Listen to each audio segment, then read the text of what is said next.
Bismillahirrahmanirrahim. Assalamualaikum warahmatullahi wabarakatuh. Pada video kali ini saya akan menunjukkan kepada kalian penggunaan lanjutan dari Google My Maps. Pertama-tama kalian buka terlebih dahulu browser favorit kalian. Di sini saya menggunakan Google Chrome. Setelah terbuka, kita masukkan kata kunci pencarian Google Maps. Setelah keluar, maka kita bisa mengklik link yang paling atas yang mengarah ke maps.google.com. Lalu setelah terbuka, pastikan bahwa kalian sudah login dengan akun Gmail masing-masing sehingga Google dapat mendeteksi siapa yang sudah masuk ke dalam sistemnya. Lalu kalian klik tombol 3 ini, yaitu menu, dan klik Your Place. Nah, di sini ada menu tab Maps, kalian klik menu tab Maps. Nah, di sini adalah daftar peta yang sudah kalian buat secara pribadi. Inilah yang disebut dengan Google My Maps. Lalu kita klik See All Your Maps dan sudah berpindah ke halaman Google My Maps. Di sini kita lihat ini adalah Google Maps, sedangkan ini adalah Google My Maps. Artinya Google Maps ini adalah informasi yang bisa diakses oleh umum oleh siapa saja termasuk kalian. Tapi jika kita membuka menu Google My Maps, ini adalah peta yang informasinya hanya bisa diakses oleh diri kita sendiri, kecuali kita membuat link untuk disebarkan kepada orang lain. Maka orang yang memiliki link tersebut dapat membuka peta yang sudah kita buat. Oke, untuk membuat peta baru kita klik Create a New Map.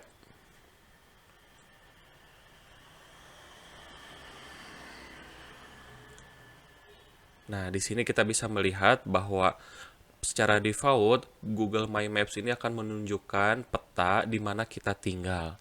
Di sini kita bisa lihat ada menu dari Google My Maps ini, ada Untitled Map, ini adalah judul peta. Misalnya saya ingin memberikan nama produksi buah mangga Provinsi Jawa Barat 2018 sampai 2020.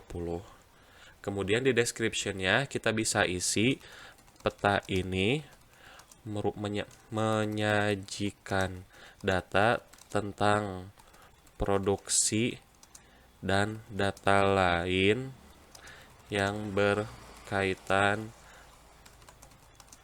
komoditas mangga di Provinsi Jawa Barat dari tahun 2018 hingga 2020.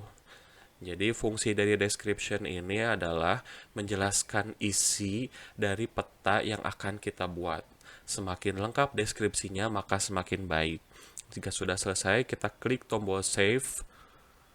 Nah, di sini terlihat bahwa judulnya sudah berubah dan deskripsinya sudah bertambah. Di sini ada beberapa bagian yang kita sebut dengan layer. Layer itu artinya adalah lapisan. Jadi ketika kita ingin membuat sebuah peta, kita membuat layer baru.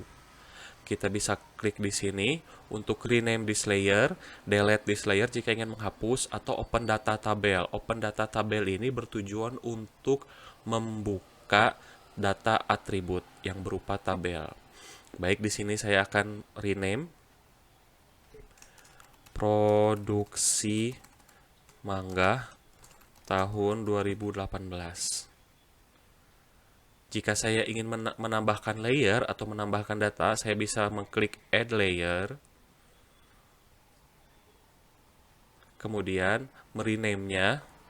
Jadi cara rename tidak harus selalu kita klik titik 3 ini kemudian rename this layer, tapi kita klik langsung di namanya, langsung bisa mengedit nama layer tersebut. Kita tulis produksi mangga tahun 2019.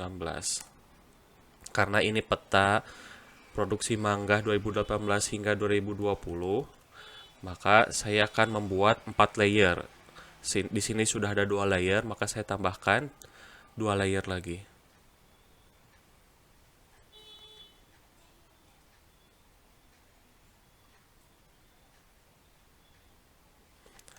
produksi mangga tahun 2020. Oh maaf, sepertinya saya hanya butuh 3 layer. Untuk layer yang ini, kita bisa hapus dengan klik titik 3, delete this layer. Nah, seperti itu. Lalu lanjut lagi ke penentuan data atribut. Di sini kita mengarahkan dulu ke Provinsi Jawa Barat. Pertama-tama kita ubah dulu data tabel atau data atribut yang bawaan dari Google. Klik di sini open data tabel. Secara default data tabel yang ada di Google My Maps ini terdiri dari 2 kolom, yaitu name dan description. Kita ganti terlebih dahulu, tapi tidak bisa di rename. Artinya, setiap tabel yang sudah tertulis di sini tidak bisa di rename. Jika terjadi kesalahan, maka harus dihapus dan diganti dengan tabel baru yang benar. Maksudnya dengan kolom baru yang benar. Di sini description, kemudian insert column after, artinya memasukkan kolom setelah kolom ini. Kalau before berarti sebelum yang ada di sini. Kita klik insert column after. Saya masukkan nama komoditas. Maaf. Nama kota kabupaten. Karena di sini isinya petanya sudah tentu mangga semua ya. Oke. Kemudian saya masukkan lagi insert column after, luas lahan dalam kurung hektar. Nah, karena ini luas lahan, maka saya ganti dengan number. Nah, karena kita tidak membutuhkan name dan description lagi, kita terlebih dahulu harus jadikan dulu nama dan kabupaten ini sebagai set as title column. Jadi dia menjadi data kunci yang tidak boleh hilang. Karena yang namanya peta itu harus memiliki data atribut, walaupun hanya 1 kolom. Dan pada peta ini, nama kota dan kabupaten adalah data kunci atau data utama pada peta produksi mangga. Setelah kita menjadikan ini data kunci, kita bisa hapus kolom yang sudah tidak terpakai.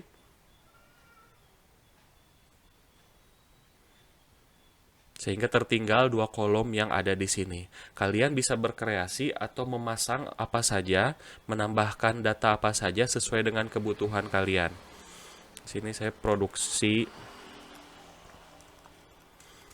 hasil panen dalam ton.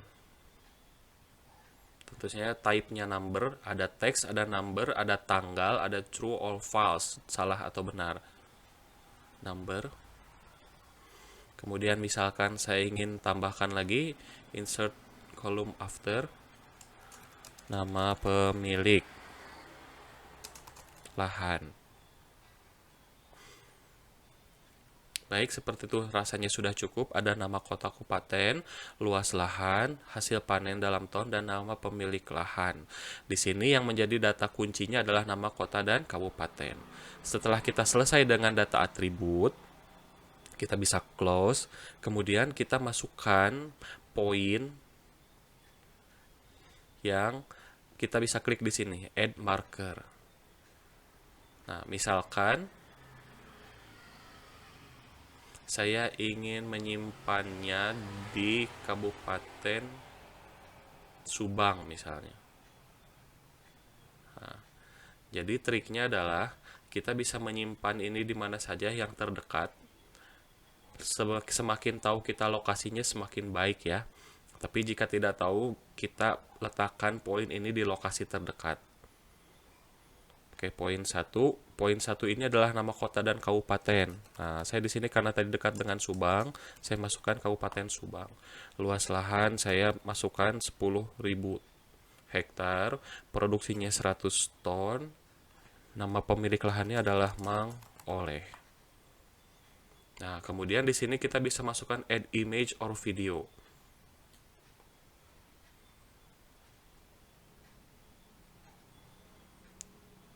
Saya masukkan gambar ini. Nah, ternyata dalam Google My Maps ini bisa memasukkan lebih dari 1 gambar. Bahkan memasukkan video pun memungkinkan. Saya add image lagi.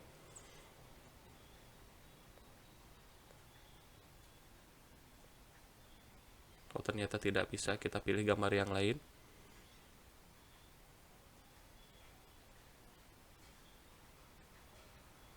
Sehingga di sini ada 2 buah gambar. Bisa 2 gambar, 3 gambar. Bisa kalian masukkan beberapa gambar sesuai dengan kebutuhan kalian. Kemudian klik save. Nah, demikian. Di sini kita bisa melihat hasil data yang sudah diinput. Ada luas lahan, ada hasil panen, nama pemilik lahan, dan ada gambar dari komoditasnya. Seperti itu. Nah, jika kalian ingin mengganti warna dari marker yang ada di sini, kita bisa klik tombol yang di sini, edit. Nah, bisa diganti menjadi warna hijau atau icon yang lain. Bisa saya ingin ganti dengan bintang. Seperti itu.